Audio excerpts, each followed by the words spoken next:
नमस्कार दोस्तों, स्वागत है आपका एच पी जी के आई क्यू चैनल पे। तो दोस्तों, अपनी सीरीज़ को आगे बढ़ाते हुए आज शुरू करते हैं paper C D P O mains का 10 प्रश्न 21 से लेकर 30 तक के। ठीक है दोस्तों, तो क्वेश्चन नंबर 21 से शुरू करते हैं। किस कांग्रेस सेशन में राज्यों में जन आंदोलन को सपोर्ट करने का प्रस्ताव आग्रह किया था? ठीक है दोस्तों, जैसे कि आपको मालूम है कि आईएनसी, जिसको हम इंडियन नेशनल कांग्रेस बोलते हैं, उन्होंने कई अपने अधिवेशन किए थे जिसमें बहुत सारे महत्वपूर्ण निर्णय उनके द्वारा लिए गए थे। उन्हीं में से एक ऐसा अधिवेशन था जिसमें उन्होंने निर्णय लिया था कि जो जन आंदोलन जिस भी प्रकार के हो रहे वो उसमें उसको सपोर्ट करेंगे। तो दोस्तों, इसमें से क्या ये मेरठ था, क्या ये दिल्ली वाला था, क्या ये कराची वाला था, या हरीपुरी वाला था? तो इसका सही आंसर है हरीपुरी 1938 वाला। तो इस सेशन के बारे में थोड़ा सा मैं आपको बता देता हूँ दोस्तों, क्योंकि किसी न किसी सेशन में कुछ ना कुछ बहुत ही इंपॉर्टेंट चीज़ें उनके द्वारा की गई थी। तो सबसे पहले तो ये हरिपुरा है कहाँ पे? तो ये है सूरत में, गुजरात में है सूरत। और आपने बारदोली का नाम सुना होगा, तो वहाँ से लगभग ये 13 किलोमीटर की दूरी पर है हरिपुरा। ये जैसा कि आपको पता है, यहाँ डेट लिखी है 1938 में हुआ था, और इसकी जो अध्यक्षता की थी वो थे सुभाष चंद्र बोस जी ने की थी। ये जो अधिवेशन था दोस्तों, ये अपने आप में एक बहुत ही महत्वपूर्ण इसलिए भी था क्योंकि इसमें महात्मा गांधी, इस अधिवेशन के बाद महात्मा गांधी एक प्रकार से जो आपकी सक्रिय राजनीति थी उसमें से उन्होंने संन्यास जैसा लेना, मतलब कह सकते कि इसके बाद ही उनका संन्यास लेना शुरू हो गया था। वैसे तो इसके बाद अभी आप देखोगे त्रिपुरी अधिवेशन भी एक आता है जिसको त्रिपुरी संकट कहते हैं, जिसमें कि वो उनका कुछ डिस्प्यूट हो जाता है अध्यक्ष को लेकर। चलो, एक अलग बात है, उसको पे कभी और डिस्कशन करेंगे। इसकी एक और ख़ासियत बात है कि जब ये अधिवेशन हो रहा था तो महात्मा गांधी ने एक बहुत ही नोटेबल एक पेंटर थे, नोटेबल एक प्रख्यात पेंटर थे अपने कलकत्ता से, नंदलाल बोस जी। उनको कहा था कि आप कुछ पेंटिंग्स बनाए, तो उन्होंने 7 सेट इसके पेंटिंग के बनाए थे अधिवेशन को इस अधिवेशन को लेकर। तो इसलिए भी कई बार क्वेश्चन उल्टा भी पूछ सकते हैं कि किस अधिवेशन में किस पेंटर ने कितने सेट का वो पेंटिंग बनाया था। और एक अभी पीछे एक कोई पेपर हुआ था, मुझे नहीं पता, शायद वो टीजीटी का था या किसी ड्राइंग टीचर का था, मुझे नहीं पता, लेकिन उसमें एक क्वेश्चन पूछा था यही कि नंदलाल बोस किस फील्ड से संबंधित थे। तो ये पेंटिंग्स के थे, ये चित्रकला वगैरह करते थे। तो दोस्तों, चलिए अगले क्वेश्चन पे चलते हैं। हम डायरेक्ट नहीं कर रहे, हम जो सामने दिख रहा है उसी पे हम कर रहे हैं। तो 21 से सीधा 24 पे आ रहे हैं। निम्न में से किस अधिनियम के द्वारा भारतीय सिविल सेवा, उस टाइम इसे आईसीएस बोलते हैं, जिसे आजकल हम आईएएस बोलते हैं, प्रशासनिक सेवा बोलते हैं आजकल तो, लेकिन पहले उसे आईसीएस बोलते थे, इंडियन सिविल सर्विसेज को प्रथम बार भारतीय मंत्रियों के अंतर्गत लाया गया। तो इसका जो सही आंसर है वो है डी, भारत सरकार अधिनियम 1919। तो दोस्तों, जैसा कि ये अधिनियम अगर यहाँ पर आ गया तो इसके बारे में कुछ चीज़ें और अगर हमारे को जानने में मिल जाए तो वो एक बेनिफिशियल होती है, क्योंकि आपको जब भी आप कभी तैयारी करते हो तो आप कोशिश करेंगे, जैसे कोई भी आप किसी बार कोई भी क्वेश्चन पढ़ते हो तो उसमें अगर कुछ चीज़ें आपको नहीं दिखती तो उसके बारे में थोड़ा डिटेल में पढ़ दीजिए, क्योंकि क्या पता आज ये क्वेश्चन आया, हो सकता है कल को इसको किसी दूसरे तरीके से पूछा जाए। तो इसके बारे में हम थोड़ा सा और बात करते हैं। तो जैसा कि आपको पता है कि जो इस अधिनियम को, इसको मांटेंग्यू चेम्सफोर्ड सुधार अधिनियम भी कहते हैं, जो सुधार भी कहते हैं, क्योंकि उस टाइम जो भारत के सचिव थे इंग्लैंड में वो मांटेंग्यू जी थे, और भारत में जो वायसराय थे वो चैम्सफोर्ड थे, तो इसे उनके नाम से भी जाना जाता है। और इसकी इस अधिनियम की थोड़ी सी मतलब मेन मेन जो अन्य विशेषताएं थी उसमें ऐसा था कि केंद्र में द्विसदनात्मक जो होती विधायिका उसकी व्यवस्था कर दी थी। और एक लोक सेवा आयोग के गठन की भी बात की गई थी कि एक लोक सेवा आयोग हम बनाएंगे, तो उसी से रिलेटेड ये है ना फिर। और पहली बार इसमें मतलब महिलाओं को वोट देने का अधिकार था, मतलब टोटल नहीं बोल सकते कि आप सभी को था, कुछ कुछ महिलाओं को मतलब सीमित अधिकार दिया था। तो ये भी क्वेश्चन आ सकता है कि किस अधिनियम में पहली बार महिलाओं को वोट देने का अधिकार दिया, तो ये बहुत इंपॉर्टेंट क्वेश्चन है। तो ये भी यही अधिनियम था 1919 वाला। इसमें एक और भी था, जैसे जो राज्य का बजट था और उनको उसको जो केंद्र के बजट से उससे अलग रखा था। तो धीरे धीरे वैसे ही जो ऊपर वाले ये जो अधिनियम है, भारतीय कौंसिल अधिनियम 1861, 1892, 1909, इनके अलग अलग थोड़ी थोड़ी विशेषता। तो मेन मेन अब जैसे ये जो विशेषता है इसको भी आपने सुना होगा, जो 1919 का, इसको एक, अच्छा आप मुझे कमेंट करके बता दो, जो ये भारतीय कौंसिल अधिनियम 1919 है ना, इसको एक किसी और नाम से भी जाना जाता है। तो उसका आप मुझे अगर कोई बता सकता है तो मुझे कमेंट में उसका नाम बता दो। जैसे इसका नाम था ना मांटेंग्यू ट्रांसपोर्ट सुधार, उस तरह इसका भी एक नाम था, तो मुझे वो आपने कमेंट में बता देना है। ठीक है। तो दोस्तों, अगले क्वेश्चन में बढ़ते हैं। तो अगला क्वेश्चन है हमारा, निम्न में से कौन राज्य पुनर्गठन आयोग अगस्त 1953 का सदस्य नहीं था। तो दोस्तों एक तो पहला तो आपको यहीं से आपको इसके बारे में बहुत डिटेल से पढ़ लेना कि जो राज्य पुनर्गठन आयोग था वो क्या था, क्या कैसे उसने अपनी सिफारिशें दी थी, किन किन के लिए, मतलब मेजर मेजर सी चीज़ें पढ़ लेनी है। तो जैसे क्योंकि हम हिमाचल की तैयारी कर रहे हैं तो हिमाचल में भी उन्होंने बहुत ही मेजर मेजर डिसीजन दिए थे, है ना, जिसमें कि एक बार इनका डिसीजन, कुछ इनके सदस्य थे उनका ये भी मानना था कि हिमाचल को पंजाब में मिला देना चाहिए। फिर बाद में वाशरण सिंह परमार जी के प्रयासों से ही मतलब हम एक अलग, वो बड़ी कहानी है, तो उस पर नहीं जाएंगे अभी, यहाँ पर प्रश्न कुछ और है। 1953 कहीं पर 54 भी आपको मिलेगा ना, क्योंकि बड़ा लेट तक चला था ना ये। तो ये तो अभी तो शायद 1953 में शुरू हुआ था, तो इसलिए इसकी बात पूछ रहे हैं। के एम मणिकर, हरदयालाल कुंजरू, सरदार बलदेव सिंह, जस्टिस फजल अली, तो ये तीनों तो थे, ये भी थे, ये भी थे और ये भी थे। इसका जो सही आंसर है वो है सरदार बलदेव सिंह जी। दोस्तों एक चीज़ आपने और भी ध्यान रखना, इसका बहुत ध्यान रखना, जो ये नहीं होता ना, कई बार हम इसको नहीं पढ़ते हैं। हम क्या करते हैं, हम सीधा लिख देते हैं, निम्नलिखित में राज्य पुनर्गठन आयोग सदस्य, बस सदस्य। तो फिर जो भी आपको एक बार कई बार माइंड में स्ट्राइक होता है कि अच्छा फजल अली के बारे में पढ़ा है, शायद यही होगा, आप लगा दोगे। लेकिन क्वेश्चन में पूछा कि नहीं है, तो नहीं है सरदार बलदेव सिंह जी। सरदार बलदेव सिंह जी के बारे में अगर थोड़ी सी जानकारी बताए तो ये बेसिकली पंजाब या चंडीगढ़ का, आज के टाइम में चंडीगढ़ के रोपड़ में ये पैदा हुए थे। पंजाब में आता है वैसे, लेकिन रोपड़ में पैदा हुए थे। इनके पिताजी एक बहुत बड़े उद्योगपति थे। और एक चीज़ और ही, सरदार सिंह जी पहले भारत के डिफेंस मिनिस्टर भी, रक्षा मंत्री जिसको हम बोलते हैं, वो भी रह चुके थे। इनके पिताजी एक इंडस्ट्रियलिस्ट थे, तो थोड़ा सा अच्छे बैकग्राउंड से थे। बाकी इसमें ज़्यादा कुछ है नहीं, है ना, बाकी ये तो आपने देख लेना इसके बारे में ना, राज्य पुनर्गठन आयोग के बारे में। दोस्तों प्रश्न 25 है, निम्न में से क्या आर्य समाज के बारे में सही नहीं है। तो सबसे पहले तो आर्य समाज के बारे में थोड़ा सा जान लेते हैं, ठीक है। हाँ दोस्तों, कई बार देखना आर्य समाज को कई जगह पर लिखा होता है नोबल सोसाइटी, तो आपने कंफ्यूज नहीं होना है। कई बार क्या होता है कि हिंदी में जो उसका ट्रांसलेट होता है, कंफ्यूज करने के लिए होता है बेसिकली ना, वो आर्य समाज को बदले में उसको नोबल सोसाइटी लिख देंगे कि आप नोबल सोसाइटी के बारे में क्या जानते हैं, या नोबल सोसाइटी का फाउंडेशन कब हुआ था, ठीक है। तो आपने वो भी ध्यान रखना, नोबल सोसाइटी मतलब बेसिकली वही, इंग्लिश में इसका मतलब नोबल है और हिंदी में इसका मतलब आर्य है, मतलब आर्य। तो आपने वो भी ध्यान रखना है, ठीक है। तो पहले इसके बारे में हल्का सा जान लेते हैं कि इसका क्या बैकग्राउंड है। तो आर्य समाज की जो स्थापना है वो की थी हमारे सरस्वती दयानंद जी ने, और 1875 में ये उनकी स्थापना की थी। और इनके एक बहुत सारी शिक्षाएं थी, तो बाद में धीरे धीरे ये पूरे भारत में फैलती गई, फिर अलग अलग नामों से जाने जाने जाती थी, जैसे बॉम्बे वाला आर्य समाज, पुणे वाला आर्य समाज, अपना ऊपर पंजाब वाला आर्य समाज। तो ये थोड़ा सा बैकग्राउंड है। तो बेसिकली हमारा क्वेश्चन पूछ रहा है, निम्न में से क्या आर्य समाज के बारे में सही नहीं है। तो इसमें कुछ चीज़ें बताइए कि वो आपने बताने, इनमें से आर्य समाज के बारे में क्या सही नहीं है। स्वामी दयानंद सरस्वती ने हिंदूवाद के बहुदेश्ववाद, बहुदेववाद, बहुदेववाद है जिसमें बहुत सारे देवी देवताओं को माना जाता है, ब्राह्मण पुजारियों, तीर्थयात्रियों इत्यादि को अस्वीकार किया। ये ठीक है।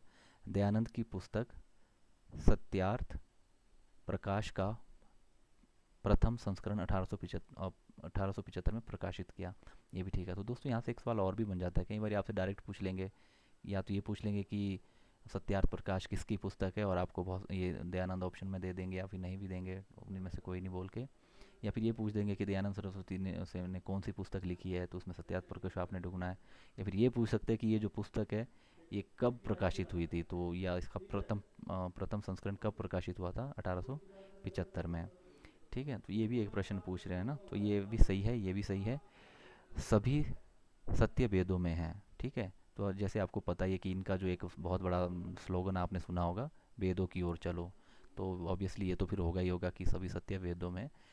तो इसका जो सही आंसर होगा वो होगा ये आर्य समाज, आर्य समाज के 12 सिद्धांत है, ठीक है। देखिए दोस्तों, बेसिकली इनके कोई ऐसे मतलब गिनने वाले नहीं है कि भाई इतने सिद्धांत है उतने सिद्धांत, तो इनके बहुत सारे सिद्धांत है, आप चाहो तो उनको काउंट कर सकते, लेकिन 12 तो नहीं थे। तो इसका यही पे यही तो इसका यही सही उत्तर है कि आर्य समाज के 12 सिद्धांत है, मतलब ये नहीं है वैसे 12 सिद्धांत ना, तो इसका यही हम सही उत्तर ले लेते हैं।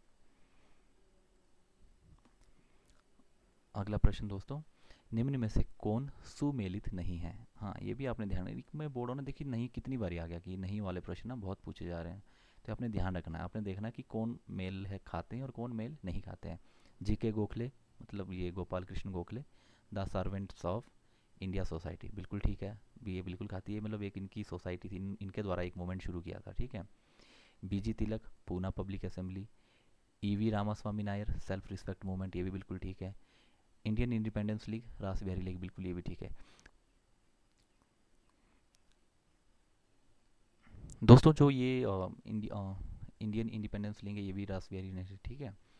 दोस्तों जो ये पूना पब्लिक असेंबली है, ये इसका सही उत्तर है, ठीक है। तो एक चीज़ और आपने ध्यान रखना कि कई जगह इसका नाम पूना पब्लिक असेंबली नहीं होता है, ये वैसे इसका इंग्लिश नेम, इसका नाम होता है पूना सार्वजनिक सभा। पूना सार्वजनिक सभा, तो आपने इसमें भी ध्यान रखना कि हमने तो भाई पूना पब्लिक असेंबली पढ़ाई, तो पूना सार्वजनिक सभा आ गया, तो मतलब एक ही है, मतलब ट्रांसलेट है बेसिकली। तो कई बार ये ऐसा होता है कि हम पढ़ते पढ़ते ज़्यादा दिमाग नहीं लगाते और हम जो उसका एक्चुअल जो हमने ज़्यादा पढ़ा था ना वही नाम याद रखते हैं। तो देखिए इसमें लिखा कि तिलक जी ने इसका मतलब तिलक जी इसके साथ थे। तो बेसिकली देखो ये किसी एक की वो सोसाइटी नहीं थी, ये जो असेंबली है ये किसी एक की नहीं थी। ये हुआ क्या था कि छः 6,000 के आसपास कुछ मेंबर थे और उन्होंने अपने में से कोई 75 मेंबर चुने और उनका काम ये था कि वो लोग सरकार और लोगों के बीच में एक पुल का काम करते थे, मतलब लोगों की समस्या सरकार तक ले जाते थे, सरकार से फिर उनका जो समाधान हो तो लोगों को बताते थे। मतलब बेसिकली जैसा आजकल हम अपने नेताओं को चुनते हैं, हमारे एमएलए, हम उनको अपनी परेशानी बताते हो सरकार तक लाए, तो वैसा कुछ ये था। हाँ, बीजी तिलक भी एक उनमें से थे, मतलब इसके एक प्रोमिनेंट लीडर थे, लेकिन ये अकेले ऐसा नहीं हम कह सकते इन्होंने इसकी स्थापना की थी, ठीक है। तो इसमें और भी बहुत सारे थे, मतलब बाल गंगाधर तिलक के अलावा जो अच्छे अच्छे नेता थे वो भी इसी में, सरदार वल्लभ भाई पटेल वगैरह कहीं ना कहीं इस सभा से जुड़े हुए थे, ठीक है।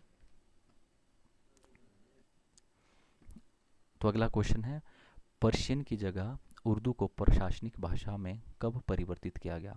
देखो दोस्तों जैसा कि आजकल हम मानते हैं कि हमारा देखते हैं कि हमारी जो प्रशासनिक भाषा है वो हिंदी अंग्रेजी दोनों है। तो एक समय हुआ करता था कि जब पर्शियन जो हमारी भाषा थी वो प्रशासनिक भाषा पर्शियन थी, फिर उसको उर्दू कब किया गया था, बेसिकली ये पूछ रहा है।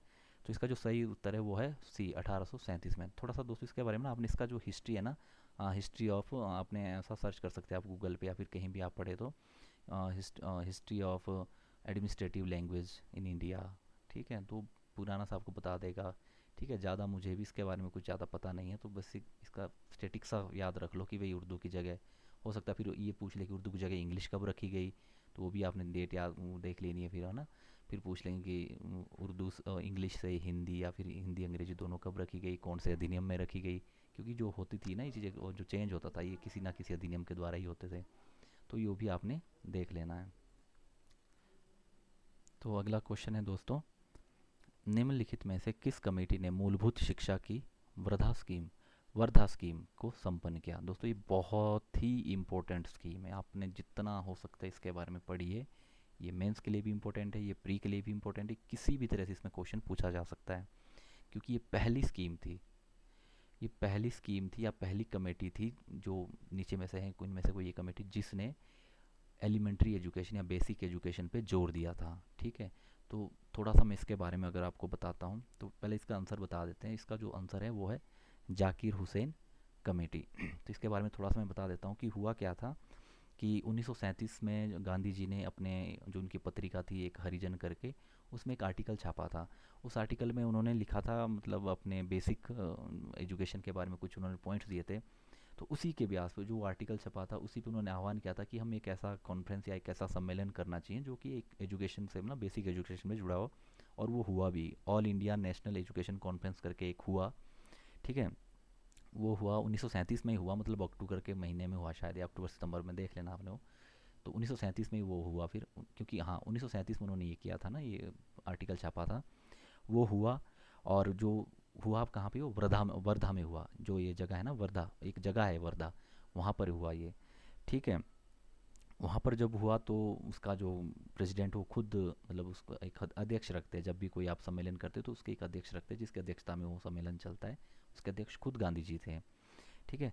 तो उन्होंने क्या किया कि उस कॉन्फ्रेंस में अपना जो एक होता है ना, हर कॉन्फ्रेंस के बाद एक आप जारी करते, एक मोमेंटो जारी करते कि इस कॉन्फ्रेंस में हमने क्या कंक्लूड किया। तो उन्होंने जारी किया था कि भाई अ, पूरे देश में फ्री और कंपल्सरी शिक्षा होनी चाहिए 7 साल तक, ठीक है। और जो शिक्षा का जो माध्यम होना चाहिए वो हर जगह मदर टंग, मतलब मातृभाषा होनी चाहिए। अगर कहीं पर इंग्लिश है तो वहाँ पर इंग्लिश होनी चाहिए, जहाँ पर हिंदी है वहाँ पर हिंदी, जहाँ पर कोई और है तो वो होनी चाहिए, जैसे साउथ में तमिल कन्नड़ वगैरह है, वो हुआ था।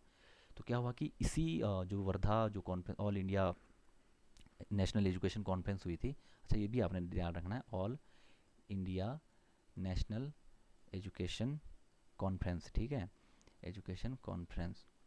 तो जो ये हुई थी, तो इसी इसी कॉन्फ्रेंस में से एक निकला कि भी एक हम कमेटी बनाएंगे, जो कमेटी बनी थी जाकिर हुसैन के नेतृत्व में, और उन्होंने फिर अपनी एक फाइंडिंग दी थी उन कमेटी ने कि क्या कर सकते। तो उन कमेटी की भी बहुत सारी फाइंडिंग्स, उनमें से कुछ मेन मेन थी। उन्होंने भी ये कहा था कि हम शिक्षा में इंग्लिश को बिल्कुल नहीं मानते हैं, क्योंकि ये गुलामी का प्रतीक है, और शिक्षा में किसी भी तरह का धर्म धार्मिक वो चीज़ें नहीं होनी चाहिए कि भाई किसी एक धर्म को ज़्यादा आप इम्पोर्टेंस दो, किसी एक धर्म को कम इम्पोर्टेंस दो, तो वो भी नहीं मानते हैं। तो बेसिकली यही था, मतलब कि जैसा आज हम देखते हैं ना आज की शिव, तो ये मतलब बहुत, अगर आप कभी मेंस में अगर लिखते भी है ना, इवोल्यूशन ऑफ फ्री फ्री और कंपलसरी एजुकेशन इन इंडिया, तो उसमें आप अगर इसका भी एक रेफरेंस दे दोगे तो वो भी बहुत ही मायने रखता है।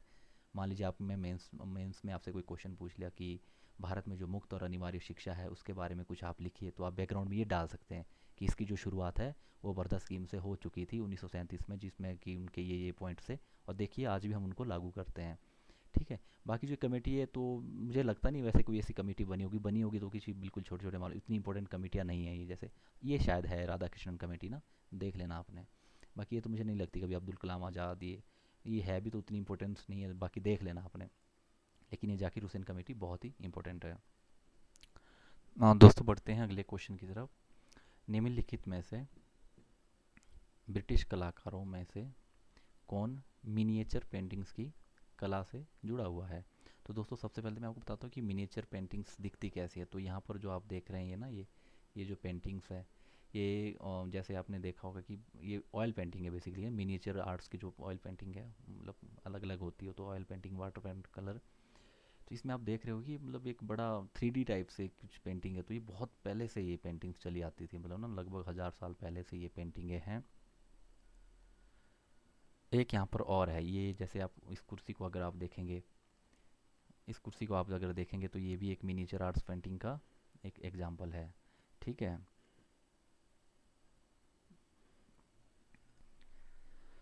तो यहाँ इस क्वेश्चन की तरफ चलते हैं। निम्न ब्रिटिश कलाकारों में से कौन मिनिएचर पेंटिंग्स की कला से जुड़ा हुआ है। तो इनका सही उत्तर है जॉन स्मार्ट। ये बिल्कुल स्टैटिक जीके है, इसमें दो चार पेंटर्स मशहूर है, तो उनमें से एक जॉन स्मार्ट है, तो ये आपने याद रख लेना है। तो बढ़ते हैं आज के सेकंड लास्ट क्वेश्चन की तरफ। निम्न में से कौन सी पुस्तक उसके लेखक के साथ सुमेलित नहीं है। यहाँ भी देखिए सुमेलित नहीं लिखा है। नील दर्पण दीनबंधु बिल्कुल ठीक है, रंगभूमि मुंशी प्रेमचंद बिल्कुल ठीक है, देवदास शरत चंद्र चट्टोपाध्याय बिल्कुल ठीक है, हार्ट ऑफ एशिया। दोस्तों ये जो हार्ट ऑफ एशिया है, ये सरोजिनी नायडू नहीं बल्कि एक बहुत ही फेमस राइटर पेंटर थे, जिनका नाम था रोरिच रोरिच करके थे एक ना, निकोलस रोरिच, जो हिमाचल में भी रहे हैं। ये उनकी किताब है, आप इसको अमेजोन वगैरह पे भी ऑर्डर कर सकते हैं और देख सकते हैं। अच्छी किताब है, मतलब बेसिकली ये पेंटिंग्स वगैरह के बारे में उनकी जो इंटरेस्ट है उसके बारे में ये किताब है। आज का लास्ट क्वेश्चन दोस्तों, निम्नलिखित में से कौन सुमेलित नहीं है। ये जो क्वेश्चन है ये आपके आर्ट एंड कल्चर से, इंडियन आर्ट एंड कल्चर। तो आप पीछे एक दो क्वेश्चन और भी देखेंगे, जैसे ये नील दर्पण वाला था, ये पुस्तक वाला, या ऊपर आपने जो मिनीचर आर्ट्स वाला देखा था वो भी आर्ट एंड कल्चर से ही है। तो आपने आर्ट एंड कल्चर को बिल्कुल भी हल्के में नहीं लेना। तो देखिए दोस्तों, अगर आर्ट एंड कल्चर से भी 5-6 क्वेश्चन लगभग पूछने की आशंका है, और जो कि बिल्कुल फ्री के नंबर है, बिल्कुल लिमिटेड उसका सिलेबस होता है। MS सुब्बुलक्ष्मी कर्नाटक संगीत बिल्कुल ठीक है, फ़कीर मोहन सेनापति उड़िया साहित्य बिल्कुल ठीक है, अलाउद्दीन खां हिंदुस्तानी संगीत बिल्कुल ठीक है, गगनेंद्र नाथ टैगोर। दोस्तों ये गगनेंद्र नाथ टैगोर जी ये कलकत्ता से थे बेसिकली, और ये साहित्य से नहीं बल्कि ये पेंटिंग से जुड़े थे, बल्कि पेंटिंग के साथ ही कार्टूनिस्ट भी थे और बहुत अच्छी अच्छी कार्टूनिंग वगैरह करते थे। और 1867 के आसपास इनका जन्म हुआ था। तो ये जो चीज़ है इसमें मैं जितना भी एक्सप्लेन करूँ तो बड़ा कम है, क्योंकि इसमें अलग अलग राइटर किसको पूछ ले, किसका संबंध किससे पूछ ले, तो इसमें आपको खुद से ही बहुत सारा पढ़ना पड़ेगा। दोस्तों एक चीज़ मैं बता देता हूँ, क्योंकि मेरी वीडियो शायद हो सकता है आपको बहुत लंबी लगे, क्योंकि मैं इसमें बहुत ज़्यादा एक्सप्लेन करता हूँ, तो आप इसको फॉरवर्ड मोड में भी देख सकते हैं। तो आशा करता हूँ आपको वीडियो पसंद आई होगी, और आज के लिए इतना ही, साइन आउट करते हूँ, धन्यवाद।